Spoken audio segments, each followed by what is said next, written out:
Masuk ke diferensial. Jadi sebenarnya di gerak ini lebih condong ke diferensial, karena di diferensial ini kita dapat menentukan S, V, dan A dari suatu fungsi diferensial. Oke, jadi fungsinya itu bisa kita diferensialkan atau kita turunkan untuk mencari besaran lain. Sebagai contoh, ketika kita mendapatkan fungsi S, kita turunkan atau kita diferensialkan mendapat fungsi kecepatan. Ketika kecepatannya itu kita diferensialkan, kita dapatkan percepatan seperti itu. Nah, ini Mimin bahas kilas aja ya. Jadi penulisannya itu seperti ini. Ya, rumusnya ini. Jadi kalau misalkan ada soal diketahui suatu fungsi 2t kuadrat plus 5t plus 3, dicari turunannya. Kalau turunannya itu berarti kita nyari v-nya ya. Maka untuk cari v-nya adalah kita turunin. Jadi gini, Mimin tulis ulang aja, 2t kuadrat. Jadi pangkatnya ini kita turunin, jadikan 2 kali 2. 2-nya itu dapat dari sini ya. T pangkat 2 min 1 pangkat 1. Berarti 4T. Nah, makanya di sini 4T. Kemudian 5T. T-nya itu diturunin ke sini pangkat 1 kan. Makanya 1 kali 5 tetap 5. T pangkat 1 dikurang 1. Makanya 0. T pangkat 0 kan sama aja 5, makanya ini 5. Sedangkan 3 enggak ada T-nya. Makanya kalau nggak ada T-nya ketika diturunkan hasilnya itu 0, makanya hasilnya 0. Maka jika ditanya berapakah diferensial dari fungsi ini atau turunan pertama dari fungsi itu, maka kalian bisa jawab ini.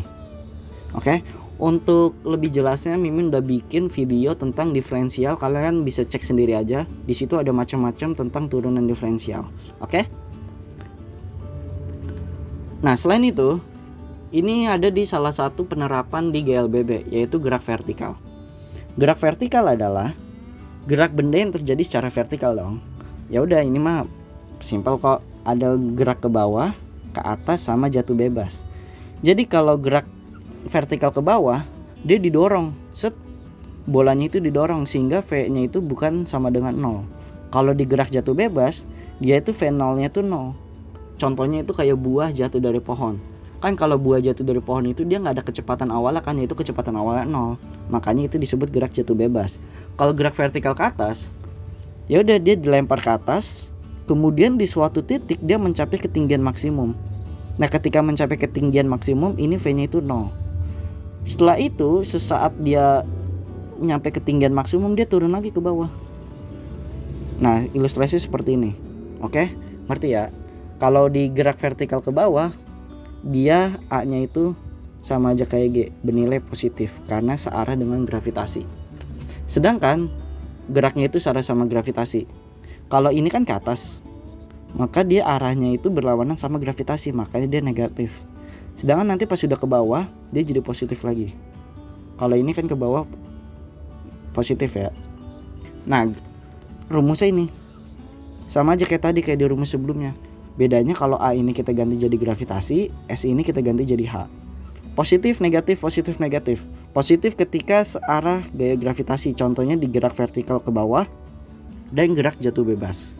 Kalau gravitasinya berlawanan, negatif, itu sama seperti di gerak vertikal ke atas. Nah, ini ada contoh nih. Sebuah pesawat bergerak mendatar dengan kecepatan 200 meter per second. Oke. Dari ketinggian 500 meter. Jika bom jatuh di B, maka jarak A ke B adalah, nah, jarak A ke B ini sebenarnya masuk ke gerak parabola juga sih, tapi bisa disinggung juga ke GLBB karena mereka itu saling berkaitan. Oke, Mimin bahas dari yang gerak jatuh bebasnya aja. Berarti kalau gerak jatuh bebas kan dia jatuh ke bawah ya, V-nya berapa? 0 kan? Karena yang 200 meter per second itu yang ke kanan, berarti yang ke bawahnya itu 0. Makanya kalau kita tuliskan rumus, pasti kan ada rumus yang VT kuadrat sama dengan V0 kuadrat min 2GH. Ada yang kayak gini. Kemudian ada lagi yang rumusnya, ini positif ya karena searah. Ada juga, masih ingat? Oke, yang VT kuadrat, VT sama dengan V0 plus GT.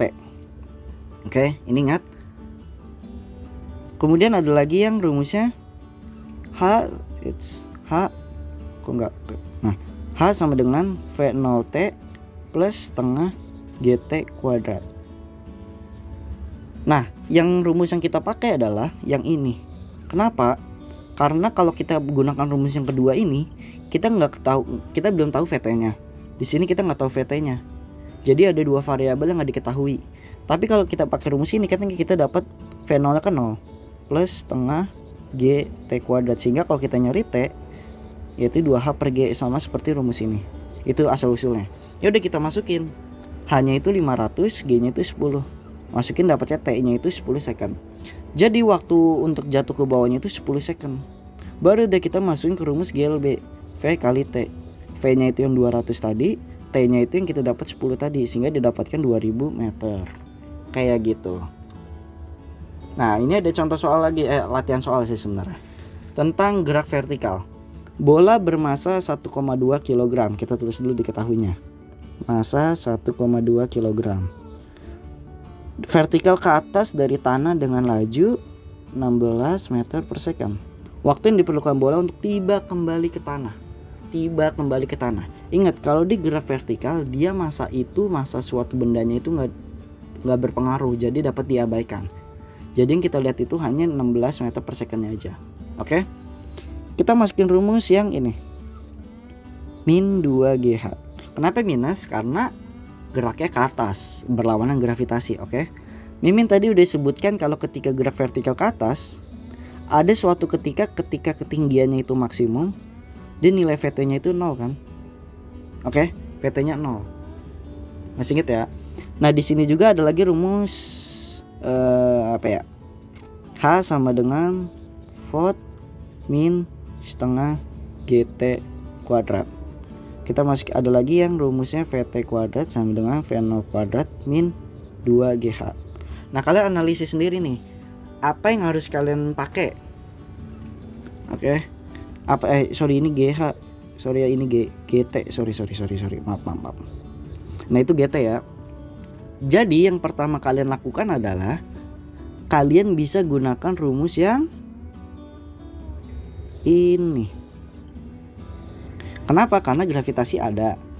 VT-nya 0 kan? Nih, 0. V0-nya ada, berarti kita bisa nyari besarnya T. Kalau di rumus yang kedua, H-nya kan nggak dapat. Kalau rumus ketiga H-nya juga belum dapat kan, susah. Berarti kita hitung dulu. Berarti T-nya itu rumusnya jadi VT per G. V0 sorry. Ya udah, berarti V0-nya itu 16 per 10 kan? 1,6 second. Jangan terjebak. 1,6 second itu bukan jawabannya. 1,6 second itu ketika bendanya itu sudah mencapai ketinggian maksimum. Tapi kan pertanyaannya ketika kembali ke tanah. Berarti ketika kembali ke tanah, dia nilainya itu sama 1,6 second juga. Nah, itu tuh. Jadi kalau kalian mau menghitung waktu yang diperlukan benda untuk jatuh ke tanah, itu sama aja 2 kali waktu yang diperlukan untuk mencapai tinggi maksimum.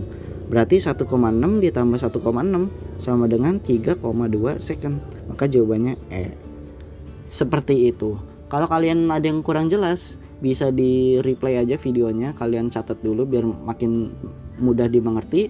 Kalaupun ada pertanyaan yang lebih sulit lagi, mungkin gak ngerti lagi, kalian bisa tanyakan di kolom komentar atau DM di Instagram. Oke, sampai bertemu di materi selanjutnya.